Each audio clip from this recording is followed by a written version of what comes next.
And within that, part of what has been challenging on my meditation journey is working with trauma feelings. Yeah. I think as people generally in this society, a lot of folks have experienced trauma. I think as queer people in particular, we've experienced a lot of trauma, both from the outer society and indeed within our own communities. Like there's been fractiousness and difficulty, lack of consent culture, various kinds of internalized phobias and things like that, as well as personal biographical events, relational trauma, shock trauma, natural disasters, all kinds of things. And part of what, for me, being on a meditative path, working with fear, and working with trauma, my own personal, social and biographical, childhood trauma, is finding ways to make meditation work for those states of mind too. Okay, so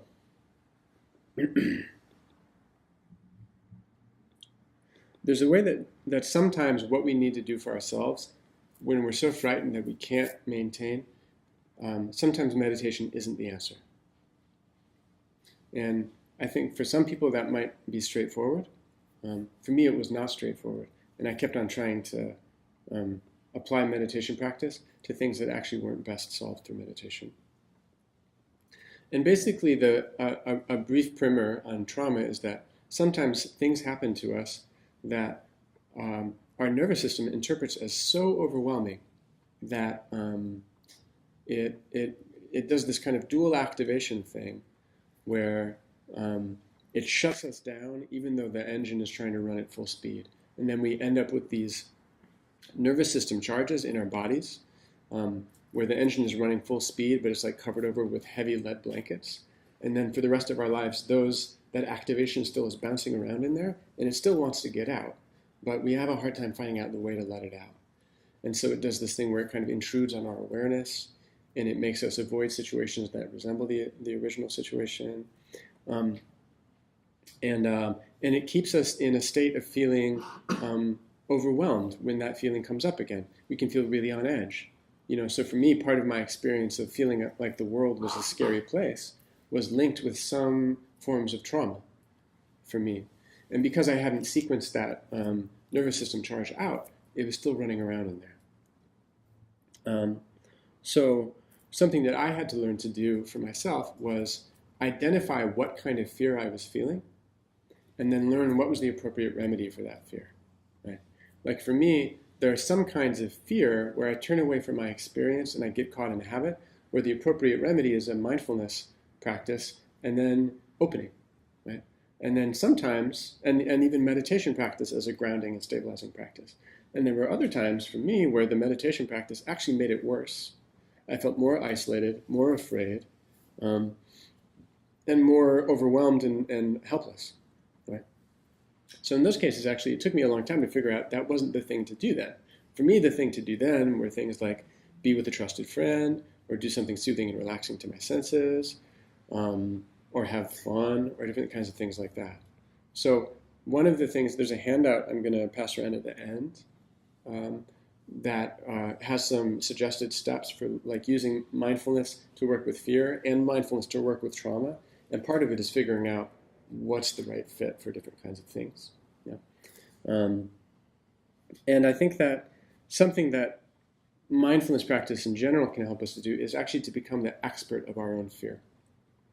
To learn, this kind of feeling is the kind of thing that I can sit with and kind of unravel and unpack and move towards with openness, and it becomes more workable. Or this kind of thing is so overwhelming that what I need to do is go for a walk and calm down and breathe, do some breathing in the moment, and focus on something right now that makes me feel safe. I have a little bit of a question right now, or I could even do it in a scalar way. This is fun because we all have digits. Sometimes talking about trauma itself can be activating for people.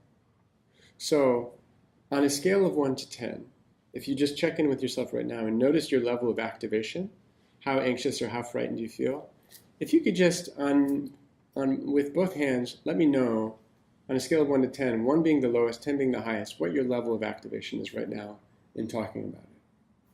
Yeah. And it's not to compare your responses to other people's. It's mostly for me to kind of take the temperature of the group and see where we can go. Great, thanks. This is great. So what this tells me is this might be a good moment for me to introduce one of these practices that I've suggested. Because everybody here has some level of arousal, of activation, right? I noticed that my level of activation went up as soon as I started talking about trauma. Like the whole level raises, things wake up and move around. So let's try something, if you don't mind, right now. That's just a mini practice to try to regulate, to try to lower that level of arousal. See what we can do. Everybody game for that? And as always, if it's not what you want to do with your mind and body, don't do it. Do what feels good to you. Okay? That's your safety, is to take care of yourself and run your own show. And if you're interested, and we're lucky because we have these lovely floral arrangements, my eyes go right to flowers. So the practice is to notice something in the environment that's soothing. In whatever way soothing is to you. Soothing, resourcing, calming, and peaceful. And all you need to do is just pay attention to it. You just notice the soothing, calming thing, and you notice while you do that, you keep a little bit of a finger on the pulse of your activation. Just to monitor like how that's going. And you just see the soothing thing and notice whatever is soothing about it. Notice what it is about that thing that feels enriching and grounding and easy and cushioning to you. And just take that in. Just notice the soothing thing in your environment.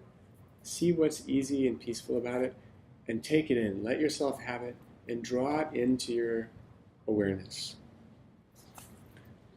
Yeah, just draw it in, and as you're doing it, just keep a finger on that pulse of arousal and notice what happens. And for some people, what's soothing might be something, a visual form in the external environment. For some people, what's soothing might be a physical sensation of what's happening right now. It could be an aspect of the breath or an aspect of something in the body that feels soft and comforting. Whatever works for you. Let's just take a little bit longer to notice that soothing thing. And as you do, to notice, like I said, just a little finger, noticing what your level of arousal is. And if it's going up or down. And the aim here is just to bring it down a little bit. We'll see what that's like. Yeah. Is there anybody for whom that practice was confusing or didn't work? Did folks mostly notice that they started to calm down? If you started to calm down, raise your hand, please. Yeah, great. So if there are other questions about it or if it didn't work for you, I'm interested, just because it helps to fine-tune. And if it's something that works for you and you like it, take it. It's yours to have and to use whenever you want, whenever it feels good to you. I've used this thing like when I was in like job interviews and I was feeling nervous, when I was like feeling stressed and flipping out, when I just needed to like shift my nervous system into a more relaxed state in whatever context. You just find something in the environment that feels good to you. It could be like the knee of your jeans. It could be a flower or a picture of a flower. Sometimes I like have looked outside the window because something in the room is like, doesn't feel right. And it's just choosing what to pay attention to. Because if we pay attention to our thoughts, our fearful thoughts, it'll breed fear. And if we pay attention to something that's going right, it'll help us to downregulate and feel better, and feel grounded and safe, and that's good.